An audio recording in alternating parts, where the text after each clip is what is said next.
এ মাহফিলের প্রধান আলোচক আপনারা দ্বিতীয় বক্তা দিয়েছেন কেন? আমার সাথে যদি কোনো আলেম থাকে আমার নাম নিচে দেবেন।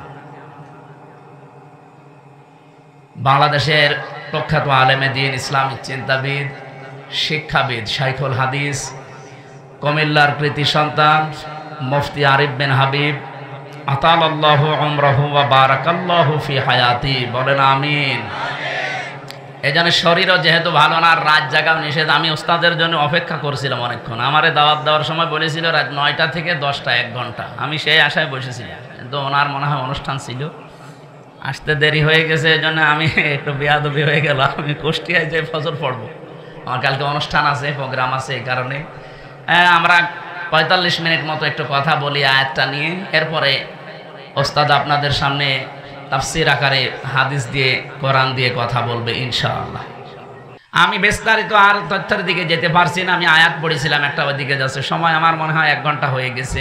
ওস্তাদ আবার বসে আছে, তো আমার তো আর সময় নেওয়া ঠিক হবে না। ওনার কাছে আপনারা এখন কথা শোনেন না। আমি আগামীতে আবার যদি আশপাশে কোনো জায়গায় আসি, 2টা দাওয়াত নিয়েছি, একটা 2500 আর একটা সোনারগাঁও, ওখানে কথা বলবো ইনশাআল্লাহ। আমি নিজে ওনার ভক্ত, যদিও আমার মনে হয় জীবনে আজকেই প্রথম দেখা। আমি বহুবার রাজি সাহেবের কাছে ওনার নাম শুনেছিলাম, মনে মনে ভাবতাম যে নিজে যে ঢাকায় দেখা করে আসবো, সময় পাইনি বলে আসিনি। আজকে যেহেতু দেখা হয়ে গেছে, আমি নিজে কিছুক্ষণ শুনবো আজকে ওস্তাদের কথা। চ্যানেলটি সাবস্ক্রাইব করে আমাদের সঙ্গেই থাকুন। আলহামদুলিল্লাহির রহিমির রহমান আল্লাযী খালাকানা লিল ইবাদাতি ওয়াল জান ওয়া খাসসানা বিত তাকরীমি বাইনাল হায়াওয়ান ওয়া নাশহাদু আল্লা ইলাহা ইল্লাল্লাহু ওয়াহদাহু লা শারীকা লাহু শাহাদাতাম মুসিলাতান ইলাল জিনান ওয়া নাশহাদু আন্না মুহাম্মাদান আবদুহু ওয়া রাসূলুহুল মাবউসু ফিনা বিল হুদা ওয়া দীনিল হাক্কি লিযহিরাহু আলাল আদিয়ান সাল্লাল্লাহু আলাইহি ওয়া আলা আলিহি ওয়া আসহাবিহিল কিরাম মা দামাশ শামসু ওয়াল কমারু বিজিরিয়ান ওয়ান নাজমু ওয়াশ শাজারু ইয়াসজুদান ফাকাদ ক্বালা আল্লাহু তাআলা ফি কালামিহিল মাজিদ ওয়া বুরহানিহিত তাওহীদ আউযু বিল্লাহি মিনাশ শাইতানির রাজীম বিসমিল্লাহির রহমানির রহিম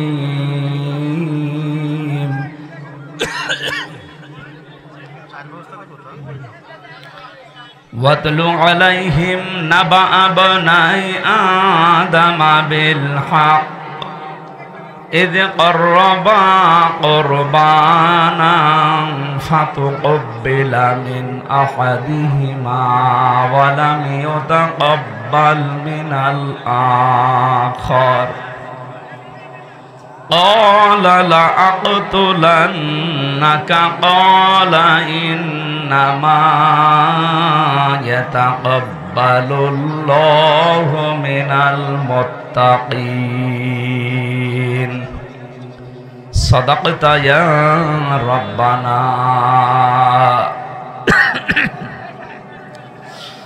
عن أنس رضي الله تعالى عنه قال قال النبي صلى الله عليه وسلم الكيس من دان نفسه وعمل لما بعد الموت والعاجز من أتبع نفسه هواها وتمنى على الله رواه الترمذي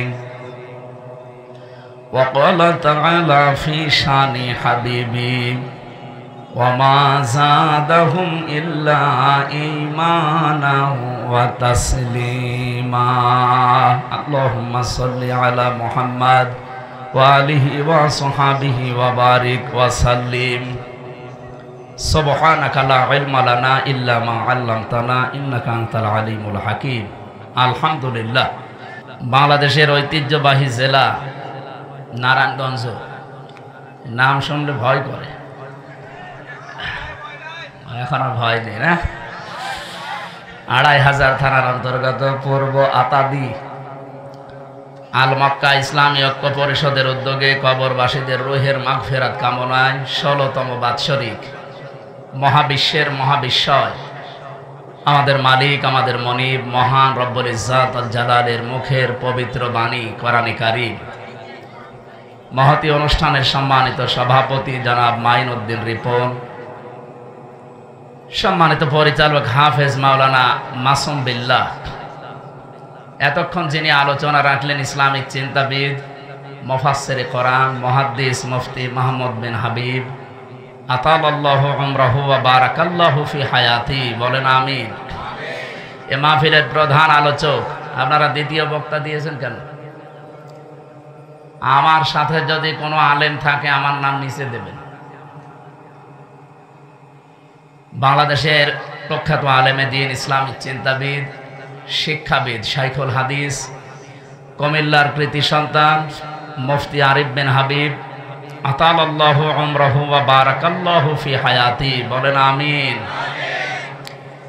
মঞ্চে বসা অত্র এলাকার সর্বজন শ্রদ্ধাভাজন ব্যক্তিবর্গ, বিশেষ করে আমন্ত্রিত ওলামা হযরত যারা এসেছেন, হাফেজ মাওলানা মুআজ, জনাব মাওলানা মোহাম্মদ আব্দুল নূর, মাওলানা মোস্তফা কামাল, হাফেজ মাওলানা মাইনউদ্দিন, মাওলানা ইমরান ভুইয়া, মাওলানা আনোয়ার হোসেন রায়পুরি, ওয়ারফা'না লাকা যিকরাক, দুনিয়া এবং আখিরাতে এদের মর্যাদা সম্মান কামনা করছে, আল্লাহ যেন বাড়িয়ে দেন। আর জোরে বলেন। আমরা শুধুমাত্র দুনিয়াতে তাদের সম্মান চাই না, উভয় জগতে চাই। কিন্তু উভয় জগতে সম্মান পেতে হলে কিছু কাজ করা লাগে। আল্লাহ পাক বলেন ইয়ারফা'ুল্লাহুল্লাযীনা আমানু মিনকুম ওয়াল্লাযীনা উতুল ইলমা দারাজাত। আমি তাফসিরে ফি জিলালিল কোরআনে সাইয়্যিদ কুতুব রহমাতুল্লাহ আলাইহি ওনার ব্যাখ্যায় দেখেছি আয়াতের, উনি ইয়ারফা এই শব্দের ব্যাখ্যা করতে গিয়ে জানিয়েছেন, দুইটা গুণ যদি কেউ অর্জন করে দিন যত যাবে, যেহেতু আল্লাহ দারাজাতুন না দিয়ে দারাজাত বহু বচন দিয়েছে, এই জন্য বর্তমান ভবিষ্যৎ প্রেজেন্ট ফিউচার দুইটা কাল নিয়ে এই শব্দটা গঠন করা। দুনিয়াতে যারা ঈমান আনবে আর যারা এলেম পাবে, জ্ঞান পাবে, এবং এই জ্ঞান অনুযায়ী যারা কাজ করবে, দিন যত যাবে তাদের সম্মান মর্যাদা আল্লাহ বাড়াতেই থাকবে, শুধু বাড়াবে না, বাড়াতেই থাকবে। এর বাস্তব প্রমাণ শহীদ আল্লামা দেলাওয়ার হোসাইন সাইদি রহমতুল্লাহ আলাইহি, শাহ আহমেদ শফি রহমতুল্লাহ আলাইহি, মুফতি ফজলুল হক আমিনী রহমতুল্লাহ আলাইহি। আপনি এই মানুষগুলোর দিকে তাকান, দিন যত গেছে ঈমান আর এলেম আর আমলের কারণে তাদের সম্মান মর্যাদা দুনিয়ার মানুষের কাছে কমে গেছে না বেড়ে গেছে? বিদায় নিয়েছে, তারপরও সম্মান শেষ হয়েছে। সুতরাং আমরা যাদের নাম নিলাম, এই আলেমদেরও সম্মান শুধু দুনিয়া না, উভয় জগতে আল্লাহ যেন দান করেন। সামনে বসা মুসলমান ভাইরা, পর্দার আড়ালের সম্মানিতা মা এবং বোনেরা, প্রশাসনের ভাইরা, প্রাণপ্রিয় নারায়ণগঞ্জবাসী, আল্লাহর দরবারে শুকরিয়া জানাচ্ছি। এটা জগদ্দল পাথর ছিল বুকের উপরে, এখনো আছে। এখনো আছে মানে আগে কথা বলতে দিত না, আর এখন কথা বললে শোনে না, জিনিস একই। আগে কথা তো বলতেই দিত না, আর এখন এত বলা বলি, এরপরও শোনে না। দেশীয় এবং আন্তর্জাতিক যে চক্রান্তগুলো চলছে, বিশেষ করে এই কয়েকদিনে আমি নারী কমিশনের রিপোর্ট 318 পৃষ্ঠা পুরাটা পড়েছি, একেবারে পুরাটা। আমার এই ছোট্ট মাথার ভেতরে দেখলাম 10টা কোরআনের আয়াত তারা ডাইরেক্ট অস্বীকার করেছে। ওস্তাদরা যারা আছে জিজ্ঞাসা করেন, কোরআনের 10টা না, একটা জের জবর পেশ অস্বীকার করলে তার ঈমান থাকবে?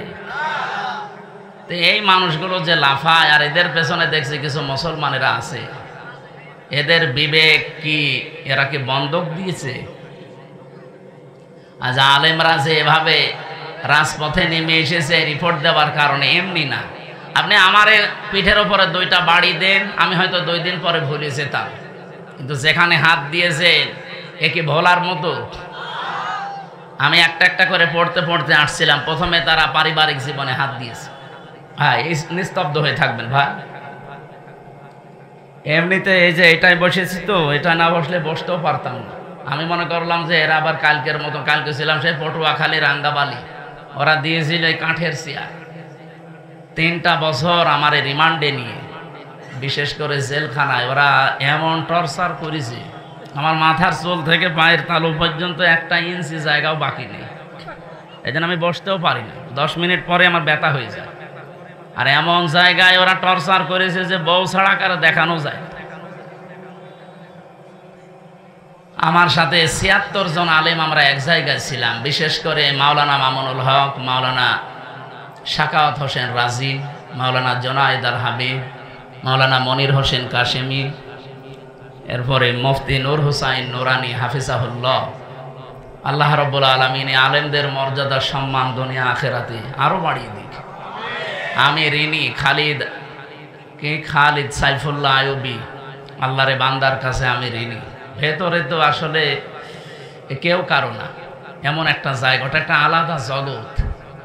আর জালেমরা আমাদের সাথে এমন আচরণ করেছে, 24 ঘন্টা তালা লাগিয়ে রাখতো, এরপরে দিয়ে রেখেছে সিসি ক্যামেরা, বিশেষ করে আমারে আর মামুনুল হকরে। কেউ যেন আমাদের সাথে কথাও না বলে, দেখাও না। ওখানে কেউ যদি একটু তাকায় আমার দিকে, ওনার দিকে, ও একেবারে ডাইরেক্ট খবর হয়ে যায় জায়গা মতো।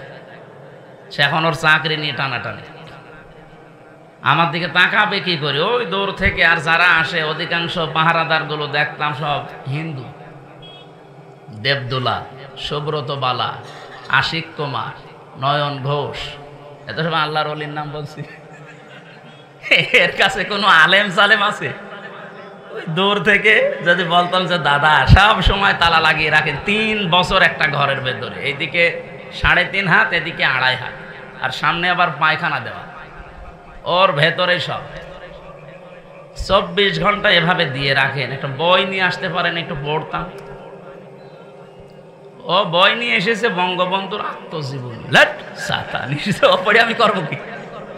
হুজুর এর ভেতরে জ্ঞান আছে। পরের সপ্তাহে বললাম যে একটা বই দেন, বই দিয়েছে বঙ্গবন্ধুর ছেলেবেলা।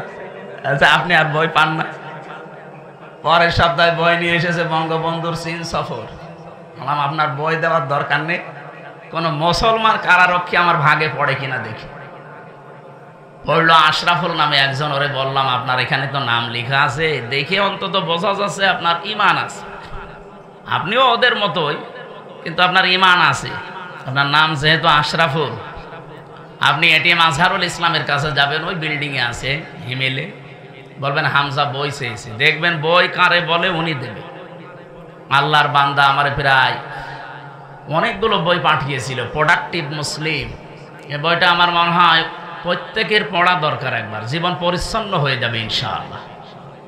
এরপরে পাঠিয়েছিল তাফসিরে ফি জিলালিল কোরআন, তাফসিরে তাফহিমুল কোরআন, তাফসিরে ইবনে কাসির, তাফসিরে মারিফুল কোরআন, এইগুলো উনি পাঠিয়েছিল। কারণ উনি আছে 13 বছর, আল্লাহর বিভিন্ন বান্দারা গিয়েছে, বিদায় নিয়েছে, ওনার কাছে বই রেখে গিয়েছিল, তাফসির রেখে গিয়েছিল। আল্লামা সাইদির যত বই সব ওনার কাছে ছিল, মাওলানা মতিউর রহমান নিজামী রহমতুল্লাহ আলাইহির যত বই, শহীদ আব্দুল কাদের মোল্লার যত বই সব ওনার কাছে দিয়েছিল। এই জন্য আল্লাহর বান্দা বাড়ি ঘর, মানে ঘরটা পুরা লাইব্রেরি, 300-র উপরে প্রায় বই আছে। এই 3টা বছর যেহেতু আলেমদের সাথে ছিলাম, বিশেষ করে শাকাওয়াত হোসেন রাজি সাহেব, ওনার কাছে আমি আরো বেশি ঋণী। আরবি গ্রামারটা আমিও কওমি মাদ্রাসায় পড়া দাওরা করেছিলাম, কিন্তু আমার এই আলিয়া মাদ্রাসায় কামেল করতে যে, অনার্স মাস্টার্স করতে যে, বিশ্ববিদ্যালয়ে এদিকে পিএইচডির এই চিন্তা ভাবনায় যে, এদিকে আমার আর সময় দেওয়া হতো না। আস্তে আস্তে জানা জিনিসও ভুলে যেতাম। কিন্তু 3টা বছর আল্লাহ এমন একটা সময় তৈরি করে দিয়েছিলেন, ফাঁসির কন্ডেম সেলের ভেতরে, আর উনি আর আমি পাশাপাশি রুম। ওনার কাছে আমি অনেক ঝালাই করে নিয়েছিলাম। আল্লাহর বান্দা রাজি সাহেবকেও আল্লাহ যেন কবুল করেন। বাড়ি মনে হয় কুমিল্লার সন্তান। ফজলুল হক আমিনী রহমতুল্লাহ আলাইহির জামাতা উনি। সম্মানিত ভাইরা, আমার শরীর এখনো পর্যন্ত স্বাভাবিক হয়নি, কারণ ভেতরে ওরা এমন কিছু করেছে আমার মাঝে মাঝে এখনো পর্যন্ত এলোমেলো হয়ে যায়। এই যে 8-10 দিন ছিলাম আমি ভেতরে হাসপাতালে, এই সাইডটা ডাক্তাররা বলছে, আমি সিঙ্গাপুরে, মালয়েশিয়া, থাইল্যান্ডে, ইন্দোনেশিয়া অনেকগুলো দেশে ঘুরলাম, যেখানে যেখানে দেখিয়েছি ওরা বলে এই সাইডটা একটু সমস্যা হয়ে এখনো আছে, কিন্তু সময় লাগবে স্বাভাবিক হতে। আপনি রাত জাগবেন না, সর্বোচ্চ রাত 10টা 10:30টায় ঘুমিয়ে পড়বেন, কিন্তু এই মাহফিলের জগতে এসে মানুষ কথা শোনে না। এরা আসলে তোলে রাত 10টা 11টা 12টায়। কালকে 11:30 12টার সময় আমি নেমেছি। একটা কথা হইলো, আপনারা এত বলি যে 9টায় তুলে দেবেন, আমি 1 ঘন্টা 10-15 মিনিট কথা বলি, আমারে নামিয়ে দেবেন, আমি যেন 10টা 10:30টায় ঘুমিয়ে পড়তে পারি। যে গরু দিয়ে চাষ করে খাবেন, ও গরুই যদি মরে যায়, আমি তত কিছুদিন বেঁচে থাকি নাকি আমারে মেরে ফেলবেন? আমার রিমান্ডে প্রথম নিয়ে যে টর্চার করেছে আমার জীবনে ভোলার মতো না। এইরকম একটা চেয়ারে বসিয়ে এই হাতের সাথে ক্লিপ লাগিয়ে দিয়েছে। আমার আগে একজনকে নিয়ে গেল, ওরে দিয়ে আমারে দেখাচ্ছিল যে এইভাবে করে কিন্তু আমরা নখ তুলি, এই জন্য এখানে একটা চাপ দিয়েছিল। আর 4.5 বছর চলছে, এখনো মিলিয়ে যায়নি। আমার আগে যারে নিয়ে গেল, ভালো মানুষ নিয়ে গেল, আসার সময় দেখছে ও মা গো বাবা গো ওরে চিৎকার করছে। এই জায়গায় এরকম চেয়ারের সাথে ক্লিপ লাগায়, হাতের সাথে, গলার সাথে একটা বেড লাগিয়ে দেয়, মাথায় একটা টুপি পরিয়ে দেয় কালো, পেছনে তো হাত বাঁধা, ডান্ডা বেড়ি দেওয়া, মাজায় দড়ি টাঙিয়ে রাখে, একটা মেশিন আছে, এসে শুধু হাতের কাছে পায়ের কাছে ধরে, একেবারে মাপ দেওয়া, শুধু একটা টিপ দেবে, একবারে নখগুলো সব খুলে চলে আসবে। আরে নখ খুলে আসলেও যদি ছেড়িয়ে দেয় তাও তো বাঁচা যায়, লবণ ছিটিয়ে দেয়। মুফতি ফখরুল ইসলাম ভাই আমার সাথে ছিল, মাঝে মাঝে আমারে বলতো, হামজা এই যে মানুষ শুয়ে থাকে এটা যে কত বড় নিয়ামত আমি টের পেয়েছি। ওরা আমারে মাটির নিচে নিয়ে প্রথম দিকে এই পায়ের ভেতরে হাত দিয়ে, লোহার ব্যারিকেড আছে সামনে, এর সাথে শিকল লাগিয়ে দেয়। 24 ঘন্টা একটা মানুষ এভাবে বসে থাকতে পারে? শুধু নাম শুনেছিলাম আমেরিকার ওই কারাগারে, কিন্তু বাস্তবে আমরা কিছু কিছু, আমার বিশেষ করে আমি এই আয়না ঘরে যখন ছিলাম প্রথম 10 দিন, আমি নিজে টের পেয়েছি যে মানুষের উপরে মানুষ এরকম অত্যাচারও করতে পারে। আর আমার এই কথাগুলো চিন্তা হয়, দেখি, আর মাঝে মাঝে মনে হয় যে এখনো যারা জালেমের পক্ষে সাফাই গায় ওরা কি মানুষ? বলে কি করেছে আপা যে ওনার পালিয়ে চলে যাওয়া লাগলো? কি করেছে? আপনার সাথে তো করেনি। আপনার বাবারা যদি ওইভাবে 8 বছর ব্যারিস্টার আরমানের মতো আয়না ঘরে রেখে দিত, তখন আপনি বুঝতেন যে কি করেছে। আপনি চিন্তা করতে পারেন, একটা মানুষ 8 বছর 10 বছর একটা ঘরের ভেতরে শিকল পায়ে বাঁধা বসে আছে, ও জানে না যে ওর নাম কি, ও ভুলে গেছে, কারণ 10 বছর ওকে কেউ ডাকে না। আমার পাশের ছেলে যে ছিল, মনে হয় 7 বছর ছিল, ওর জিজ্ঞাসা করেছে তোমার নাম কি, আমার দিকে আনমনা হয়ে তাকাচ্ছে, মনে হয় ওর নামও ভুলে গেছে, কারণ ওরা কেউ ডাকে না, ওর কাছে যায় না, ওর নামই জানে না। এ কোন বছর চলছে ওর জানা নেই, এটা কোন মাস চলছে ও জানে না। এখন যে কিসের নামাজ পড়বে ও তাও জানে না, কারণ নামাজের সময় আমি নিজেও জানি না। আমি নিজে নামাজ পড়েছি আন্দাজে। 4 ওয়াক্ত নামাজে আমি পোড়াটা টাঙানো ছিলাম একেবারে মাজায় দড়ি দিয়ে শূন্যের উপরে। আমি জানি না যে এখন কি নামাজ চলছে না কি চলছে। এমন এক ভয়ঙ্কর মাটির নিচে ঘর, দুনিয়ার কোনো আওয়াজ নেই, একেবারে আস্ত একটা কবর। এই জন্য শরীরও যেহেতু ভালো না, রাত জাগাও নিষেধ। আমি ওস্তাদের জন্য অপেক্ষা করছিলাম অনেকক্ষণ। আমারে দাওয়াত দেওয়ার সময় বলেছিল রাত 9টা থেকে 10টা 1 ঘন্টা। আমি সেই আশায় বসেছিলাম, কিন্তু ওনার মনে হয় অনুষ্ঠান ছিল, আসতে দেরি হয়ে গেছে। এই জন্য আমি একটু বেয়াদবি হয়ে গেল। আমি কুষ্টিয়ায় যে ফজর পড়বো, আমার কালকে অনুষ্ঠান আছে, প্রোগ্রাম আছে, এই কারণে আমরা 45 মিনিট মতো একটু কথা বলি আয়াতটা নিয়ে। এরপরে ওস্তাদ আপনাদের সামনে তাফসীর আকারে হাদিস দিয়ে, কোরআন দিয়ে কথা বলবে ইনশাআল্লাহ। আমরা যেহেতু কোরআনের কারিমের কথা শোনার জন্য এসেছি, আর মান ক্বালা বিহি সাদাকা, যারা কোরআন দিয়ে কথা বলে এরা সত্য কথা বলে। এই কথাটা পুরা ঠিক না। যারা বললেন ঠিক, আপনাদের দ্বারা ঠিক হয়নি। আলেমরা যদি বলতো ঠিক, এটা আমি মেনে নিতাম। আমার তাহেরি ভাই কোরআন দিয়েই তো বলে, কিন্তু কোরআনের আয়াত পড়ার পরে এমন জায়গায় চলে যায় ও জানে আর ফেরেশতা জানে।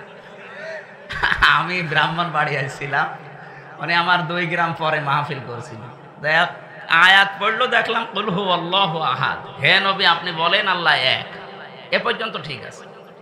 এরপরে যে কোথায় গেল আল্লাহর বান্দা, এই নবী কোন নবী?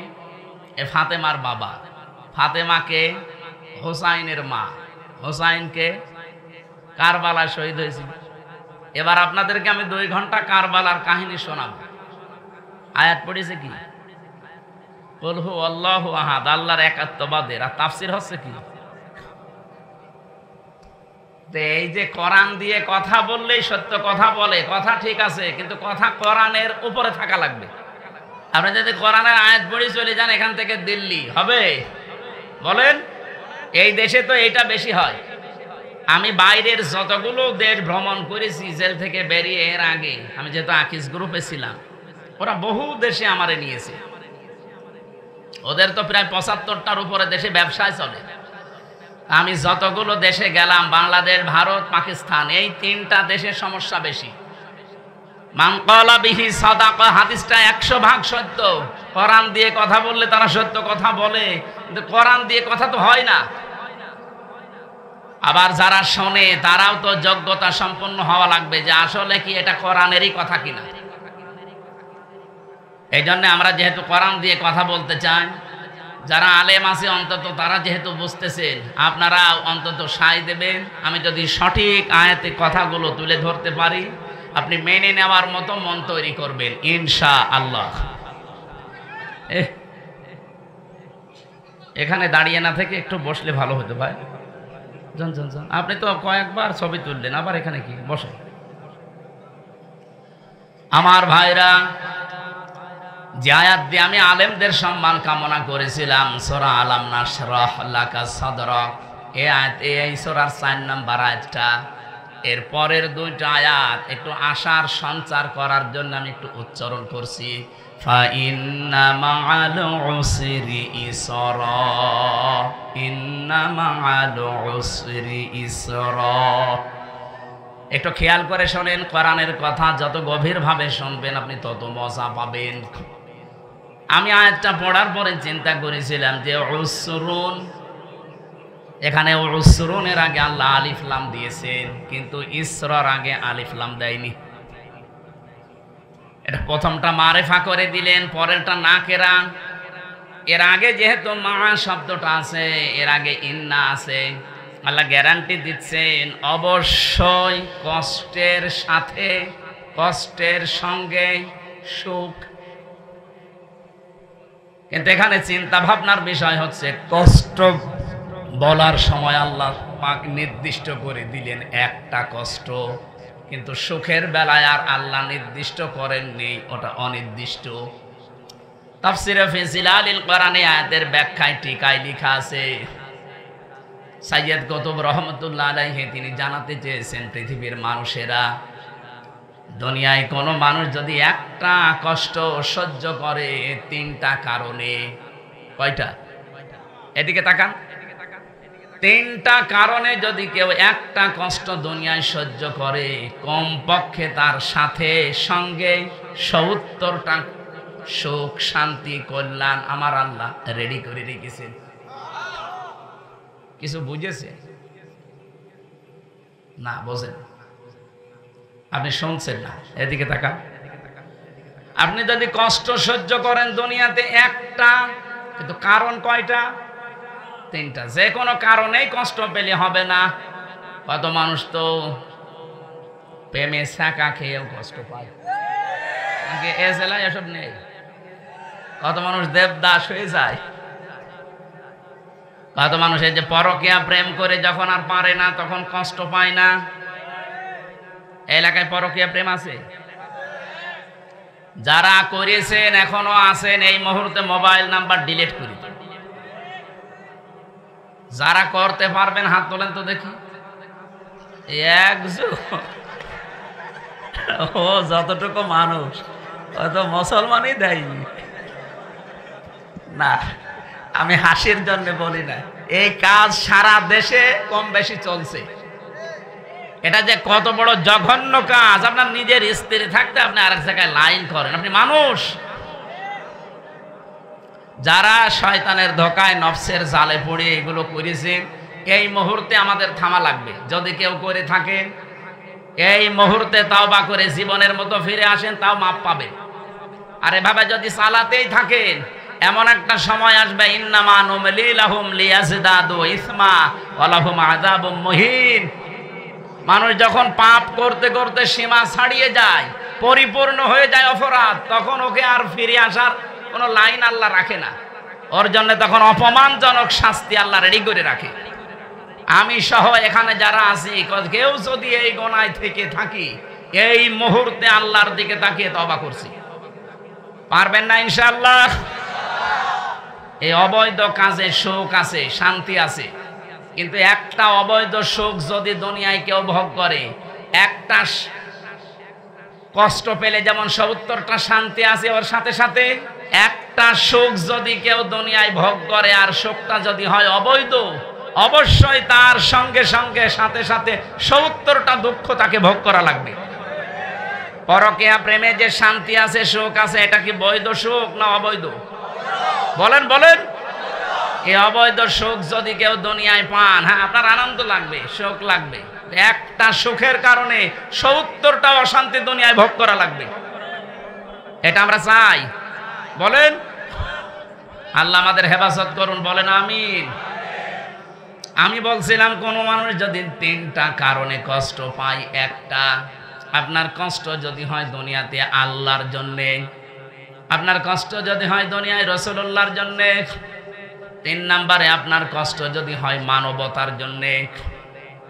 এই 3টা কারণে যদি দুনিয়ায় কেউ কষ্ট পায়, মাস্ট বি, অবশ্যই, এজন্য আল্লাহ ইন্না দিয়েছেন, তার সাথে সাথে সঙ্গে সঙ্গে ৭০টা করে শান্তি আল্লাহ রেখে দিয়েছেন।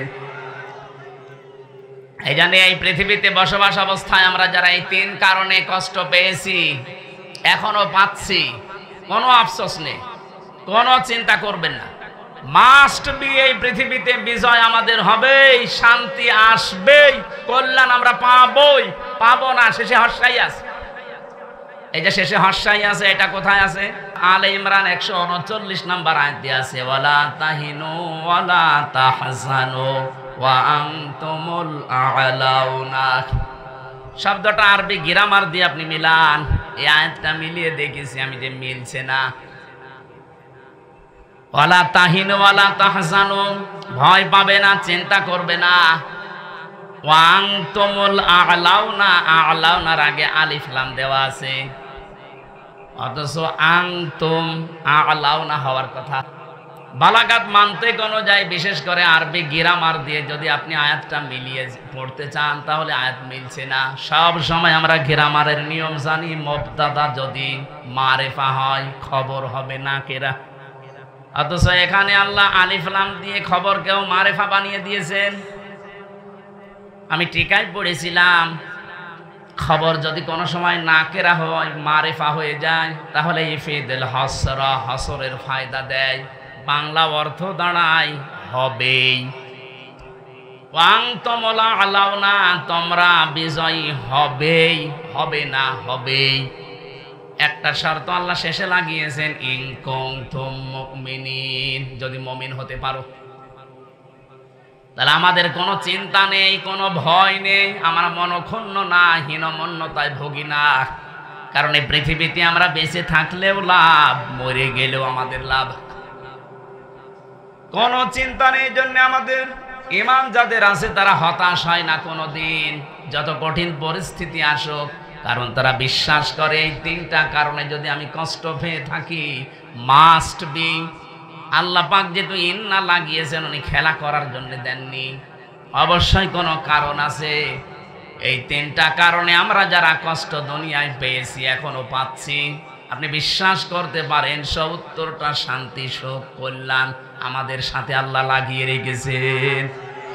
আল্লাহ এই আয়াতের বাস্তব কিছু আমাদের যেন দান করেন, বলেন আমিন। যাদের কষ্ট আজ আল্লাহর জন্যে, রাসূলুল্লাহর জন্যে, মানবতার জন্যে, আল্লাহ তাদেরকে যেন দান করে। যেহেতু আমি ওই ষড়যন্ত্র নিয়ে আরম্ভ করেছিলাম, ওই কথাটা কয়েক মিনিটে বলতে চাই। এটা শিক্ষা। 318টা পৃষ্ঠা পড়লাম, ফির আমি 28টা হাদিসের বিরুদ্ধে তাদের এই বক্তব্যগুলো পেয়েছি, 10টা কোরআনের আয়াতের ডাইরেক্ট বিরুদ্ধে। তার ভেতরে 3 নাম্বার পয়েন্টে ওরা লিখেছে দেহ আমার, সিদ্ধান্ত আমার। এটা প্রকাশ্য কোরআন বিরোধী কথা। দেহ আপনার মানে এ দেহ যে আপনার, আপনি কোথায় পেলেন? কোরআনে কারিমে সূরা আরাফের 54 নম্বর আয়াতের মাঝের অংশে আল্লাহ জানিয়েছেন আলা লাহুল খালকু ওয়াল আমরু তাবারাকাল্লাহু রাব্বুল আলামিন। এই পৃথিবী বানিয়েছি আমি, এখানে সিদ্ধান্ত চলবে কার? আপনি কি করতে বলতে গেলেন যে দেহ আমার? এ দেহ আপনার কে বলেছে আপনাকে? আপনার মা বাবা শুধু বিছানায় ছিল, এতটুকুই শেষ। বাকি ওই বীর্য থেকে শুরু করে হামসা পর্যন্ত বানিয়েছে কে? এই জন্য আল্লাহ একটা দুর্বল জায়গায় আঘাত দিয়েছেন। ফালিয়ানজুরিল ইনসানু মিম্মা খুলিক, খুলিকা মিম্মা দাফিকি ইয়াখরুজু মিন বাইনিস সুলবি ওয়াত তারাইব। এটা কিছুদিন আগে আমি মালয়েশিয়া ইন্টারন্যাশনাল ইসলামিক ইউনিভার্সিটিতে সেমিনার গিয়েছিলাম। ওখানে প্রায় 120টা দেশের ছেলেমেয়েরা, বিশেষ করে ইসলামিক চিন্তাবিদ যারা বিশ্বে নাম করা, ডক্টর জাকির নায়েক সাহেব, এরপরে ওনার উস্তাদ যারা আমেরিকা থেকে এসেছিল, একজন ডক্টর নোমান আলী খান হাফিজাহুল্লাহ, এই মানুষগুলোর কিছু কিছু 2 মিনিট 3 মিনিট 5 মিনিট করে সময় দিচ্ছিল। আমারে আলোচনা দিয়েছিল যে তাকওয়ার স্তরগুলো আপনি বলেন। আমার সময় দিয়েছিল মাত্র কয় মিনিট, তাড়াতাড়ি করে আমি যতটুকু বলেছি। আমার পরে একজন, ওনার বাড়ি মনে হয় ফ্রান্সে, উনি যে কথাটা বলছিলেন এই আয়াতটা, উনি তো বিজ্ঞান মনস্ক, বিজ্ঞান পড়ান যেহেতু বিশ্ববিদ্যালয়ে, উনি বলছিলেন যে সোলবনটা আল্লাহ 1 বচন দিয়েছেন, আর তারাইবটা বহু বচন দিয়েছে। এই এদিকে তাকান, মানুষ বানাতে আল্লাহ বলেন মানুষকে নজর করে দেখে না যে আমি কি জিনিস দিয়ে তাকে বানালাম। এই যে আল্লাহ এখানে র না দিয়ে নাজারা দিয়েছেন, তার মানে র মানে চোখ দিয়ে এমনি দেখা, আর নাজারা মানে গবেষণা করে দেখা। আল্লাহ জানাতে চায় যে মানুষ যেন একটু চিন্তা ভাবনা করে, গবেষণা করে, ওর পেছনে একটু তাকায় যে আমি কি দিয়ে তাকে বানালাম। ইয়াখরুজু মিন বাইনিস সুলবি ওয়াত তারাইব, দ্রুত গতিতে বের হয়ে যাওয়া নাপাক পানি দিয়ে আমি আল্লাহ তাকে বানিয়েছি। এখানে এই জন্য যেটা দিয়ে বের হয় পানিটা, এই সলবন বলা হয় পুরুষের লজ্জাস্থান, আর তারাইব মেয়েদের লজ্জাস্থান। উনি আমাকে ব্যাখ্যায় এই সেমিনারে শোনাচ্ছিলেন যে সন্তান পৃথিবীতে আসতে কি শুধু বাবারই কষ্ট হয় না মার কষ্ট হয়? মায়ের কষ্ট হয়। আল্লাহ মায়ের ব্যাপারে বহু বচন দিলেন, তারাইব। সলবন 1 বচন দিলেন, বাবার কষ্ট নেই? কথা বলেন না কেন? ব্যাখ্যা করতে গিয়ে তিনি বলছিলেন পৃথিবীতে বাবার কষ্ট আছে, কিন্তু মায়ের চাইতে কমপক্ষে 3 ভাগের 1 ভাগ। বাবার কষ্টটা শুধু বিছানায় ছিল এইটা, আর মায়ের কষ্ট কমপক্ষে 10 মাস 10 দিন, এর নিম্নে 6 মাস। 6 মাস থেকে 10 মাস 10 দিন ছাড়া কোনো মানুষ সন্তান দুনিয়া আসতে পারে না। এখান থেকে একটা মাসলা বের হয়, কোন মানুষ যদি 6 মাসের আগে দুনিয়ায় আসে, ওটা বৈধ সন্তান না, ওটা অবৈধ। আপনি বিজ্ঞানের যে তথ্যগুলো এখন আছে কোরআন থেকে নেওয়া, আপনি মিলান। সুম্মা খালাকনান নুতফাতা আলাকাতান ফাখালাকনাল আলাকাতা মুদগাতান, এই আয়াতের ব্যাখ্যা করেন কমপক্ষে 6 মাস একটা মানুষ তৈরি হতে লাগবে। তার মানে বিয়ের পর থেকে 6 মাসের আগে যদি কেউ আসে, সে কি বৈধ না জারজ?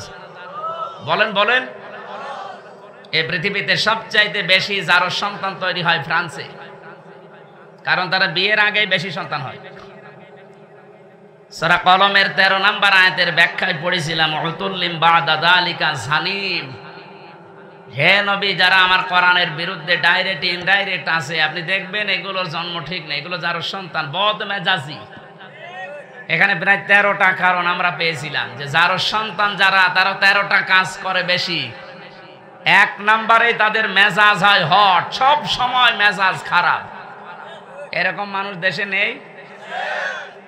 আপনি কি যারোর সন্তান যে আপনার কিছু হলেই মেজাজ খারাপ হয়ে যায়? আমি নিচে নামলাম না, নিজের জন্ম খারাপ করবেন না, শান্ত শিষ্ট হওয়া লাগবে। পৃথিবীর যত নবীকে আল্লাহ পাঠিয়েছিলেন আপনি দেখেন অধিকাংশ নবীর মেজাজ ছিল ঠান্ডা। একজন নবীর মেজাজ গরম ছিল অন্য কোনো কারণে না, আল্লাহর বিধানের কারণে। মুসা আলাইহিস সালামের আমাদের মতো এই যে মুরগিতে ধান খেয়েছে এই নিয়েই মেজাজ গরম হয়ে মারামারি করে মাথা ফাটাবেন না। উনি এই জন্যে রাগেননি, উনি রাগতেন যদি আল্লাহর বিরুদ্ধে এবং মানবতার বিরুদ্ধে কোনো কাজ দেখতেন। ওই যে ফেরাউনের বাবুরসিকে যে এক চড়ে মেরে ফেলেছিলেন, ওটা কি ওনার নিজের ব্যক্তিগত রাগে? আল্লাহর বিরুদ্ধে মানবতার বিরুদ্ধে কাজ করছিলেন। মানে থাপ্পড় দিয়েছে সংশোধনের জন্য, ও বেটা মরিয়াই গেছে। তা আমার ওইদিকে উদ্দেশ্য না, আমি অতগুলো পয়েন্ট বলতে গেলে সময় চলে যাচ্ছে। আমি বলতে চাই যেটা এখান থেকে, সন্তান যারা বৈধ সন্তান বিয়ের 6 মাস পরে হওয়া লাগবে। বিয়ের 6 মাস আগে যদি হয়, ওদের যে সমস্ত কাজ কারবারগুলো এখন আমরা অনেকের জীবনে এই বাংলাদেশে দেখতে পাচ্ছি। আমি ইঙ্গিত দিলাম, আপনি হয়তো ধরে ফেলেছেন। বিজ্ঞান এখানে প্রমাণ করছে একটা মানুষ দুনিয়ায় আসতে হলে কমপক্ষে 6 মাস সময় লাগবেই, আর ঊর্ধ্বে সময় লাগবে 10 মাস 10 দিন। এই বাবার বীর্যটা নিয়ে আল্লাহ কেন সলবন দিলেন, আর মায়ের কাছে আল্লাহ তারাই বহু বচন দিলেন কেন? বাবা তো কষ্ট পেয়েছে একটা, মায়ের কষ্টের দিকে তাকান। কমপক্ষে 10 মাস 10 দিন এই কষ্টটা দুনিয়ার কোনো বাবা আজ পর্যন্ত টের পায়নি, পেয়েছে? এই জন্যে মায়ের সম্মান আল্লাহ বাড়িয়েছেন একদম। দ্বিতীয় নম্বরে ডেলিভারির যে কষ্ট, বিজ্ঞান এখন কষ্ট মাপার পরিমাপ করার যন্ত্র আবিষ্কার করেছে। কষ্ট পেলে মাপতে হয়।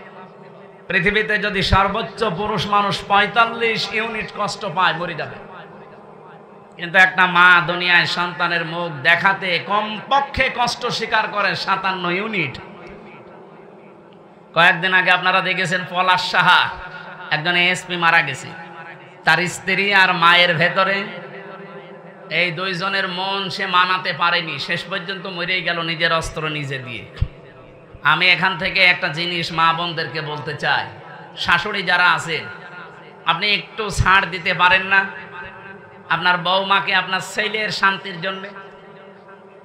আর বৌমা যারা আছেন আপনার মন এত ন্যারো মাইন্ডের কেন? আপনি ব্রড মাইন্ডের মন তৈরি করতে পারেন না? আপনার স্বামীর জন্য আপনার শ্বশুর শাশুড়িকে নিজের মা বাবার মতো মনে করে একটু ছাড় দেন না কেন?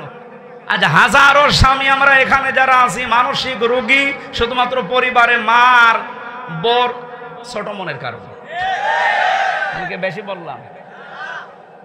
এটা বাংলাদেশে আজ হাজারো স্বামী আমরা অসুস্থ হয়ে আছি মানসিকভাবে, কিছু বলতে পারি না। তাই এই জন্য আশা করব মা বোনেরা আপনাদের মনটা আপনারা ছোট করবেন না, বড় মনের অধিকারী হন।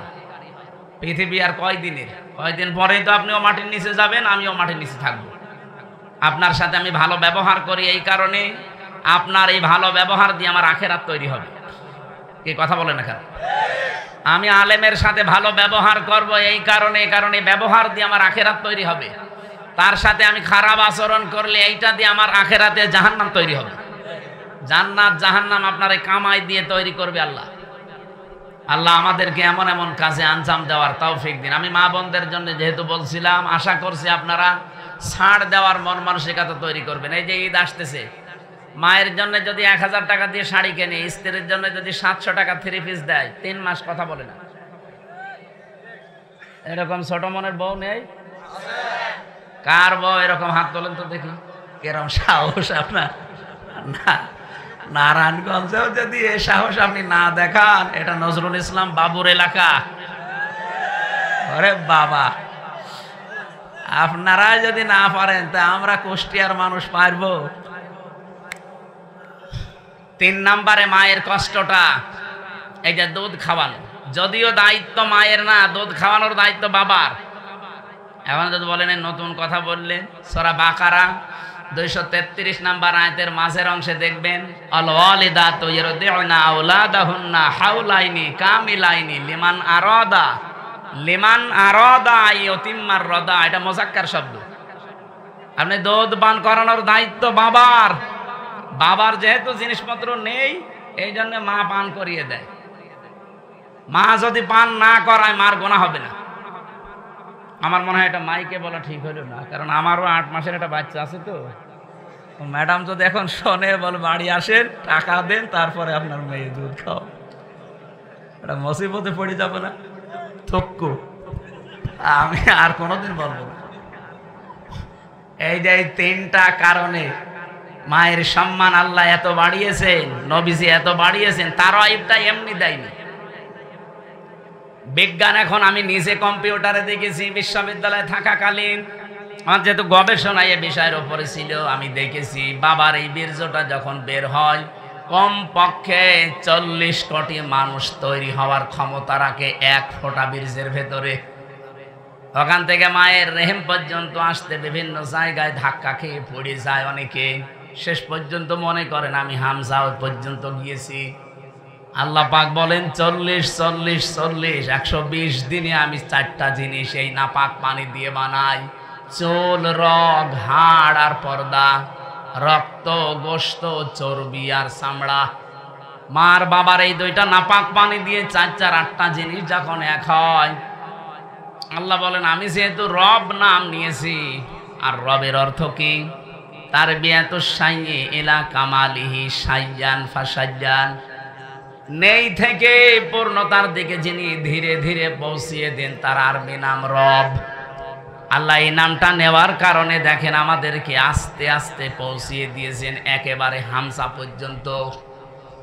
সূরা নাহালের ভেতরে আছে 78 নম্বর আয়াতের মাঝের অংশে আছে এটা, ওয়াজাআলা লাকুমুস সামআ ওয়াল আবসারা ওয়াল আফইদা। রব্বুল আলামিন বলেন শ্রবণ শক্তি, দর্শন শক্তি, বাক শক্তি, আরো 2টা কথা অন্য আয়াতে আছে, আকেল শক্তি আর ঘ্রাণ শক্তি। এই 5টা জিনিস আমি আল্লাহ আমার রব নামের কারণে বান্দাকে দেই। 8, 5, 13টা জিনিস যখন এক হয়, তখন আল্লাহর ফেরেশতারা জিজ্ঞাসা করে এর আকৃতি বানাবো কেমন, এ কি ছেলে না মেয়ে হবে? ওয়াল্লাযী ইউসাউবিরুকুম ফিল আরহামি কাইফা ইয়াশা, তিনি সে আল্লাহ যিনি মায়ের রেহেমের ভেতরে তোমাদের আকৃতি তৈরি করেন। এটা বানাই কে? আকারটা বানিয়েছে আল্লাহ, বডি বানিয়েছে ফেরেশতারা। 8, 5, 13টা জিনিস এক হওয়ার পরে আল্লাহু আখরাজাকুম মিন বুতুনি উম্মাহাতিকুম লা তা'লামুনা শাইয়া, আস্তে করে তিনি দুনিয়ায় আমাদেরকে বের করে নিয়ে আসেন এমন সময়, যে সময় আমরা কিছুই জানতাম না। ধীরে ধীরে এভাবে আমার আল্লাহ বিভিন্ন জিনিস পেটের ভেতরে যে খাবারের ব্যবস্থা করেছেন নাভির ভেতর দিয়ে, দুনিয়ায় আসার পরে দাঁত দিয়েছেন শক্ত খাবার খাওয়ার জন্যে। এরপরে এখন আমি এই 33 বছরের আমির হামজা। বলেন তো আমার ভেতরে আমার কি নিজের আছে? আমার মা বাবার যা আছে শুধু বিছানায় থাকার দায়িত্ব, বাকি যা করলো পোড়াটাকে। আপনি কোন কারণে মুসলমানের এই 92% দেশে বলতে গেলেন যে দেহ আমার, সিদ্ধান্ত আমার? বিশেষ করে আজ 3 দিন যা আরম্ভ হয়েছে, ওরা বলছে চেয়েছিলাম হিস্সা, হয়ে গেছি বেশ্যা। আপনারা তো আসলে বেশ্যা।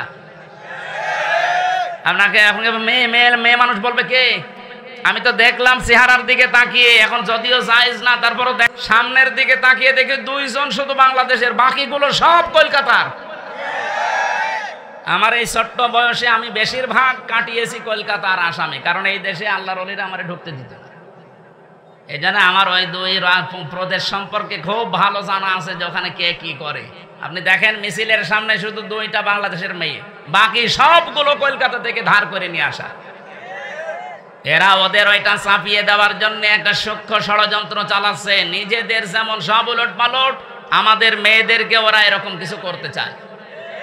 সম্মানিতা মা বোন যারা দেশে আছেন, ওরা যেভাবে লেগেছে, আমার মনে হয় মুসলিম মহিলা যারা, তারা ওদের বিরুদ্ধে অবস্থান নেওয়া দরকার।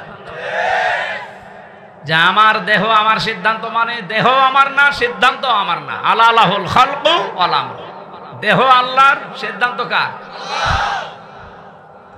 আমি বিস্তারিত আর তথ্যের দিকে যেতে পারছি না। আমি আয়াত পড়েছিলাম একটা, ওদিকে যাচ্ছে সময়। আমার মনে হয় 1 ঘন্টা হয়ে গেছে।